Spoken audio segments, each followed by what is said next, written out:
காலத்துல ஒரு 5 பவுன் செயின் போட்டிருந்தா ரோட்ல நடந்து போறதுக்கே பயமா இருக்கும். தங்கம் விற்க விலையில எவனும் அத்துட்டு போயிடக்கூடாது இல்லாமா. வழியில கணம் இருந்தாதான் வழியில பயமா இருக்கும். பாட்டி கணம்னு சொல்றது பாவத்தை பத்தி சொல்றேன். உலகத்துல பாவம் இல்லாதவங்க யாரும் இல்லம்மா. நம்ம கிட்ட பாவம் இருந்துச்சுன்னா சாசு நம்ம மேல கண் வச்சுக்கிட்டே இருப்பான். அவன் எதுக்கு வரான்னா திருடுறதுக்கும் கொல்லுறதுக்கும் அழிக்கிறதுக்கு தான் வரான். வேற ஒரு காரியத்துக்கும் வரமாட்டான். அவனாலதான் கடனும் வருது, வியாதியும் வருது, குடும்ப சமாதானமும் கெடுது. ஆனாலும் அவங்கிட்ட இருந்து தப்பிக்கிறதுக்கு ஒரு வழி இருக்குமா. அவர்தாமா இயேசு கிறிஸ்து. இயேசு சிலுவையில உயிரை கொடுத்து பிசாசு தலையை நசுக்கிட்டாருமா. பாட்டி ஒண்ணு கேக்குறேன், நீ பதில் சொல்லுமா.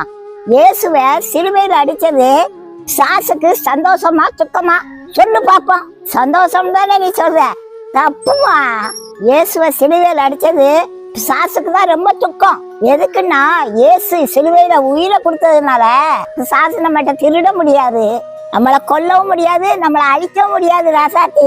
அதனாலதான் இயேசுவ சிலுவையில அடிச்சது அவனுக்கு துக்கம். நீ இயேசுக்கு பிள்ளை ஆயிட்டேன்னா உன்கிட்ட வாழாட்ட முடியாதுன்னு பிசாசுக்கு தெரியுமா. நீ இயேசுக்கு மட்டும் பிள்ளையா இருந்தாதான் நீ நிம்மதியா வாழ முடியுமா. அதுதாமா ரட்சிப்பு. அதுக்கு தாமா இயேசு சிலுவையில உயிரை கொடுத்தாரு.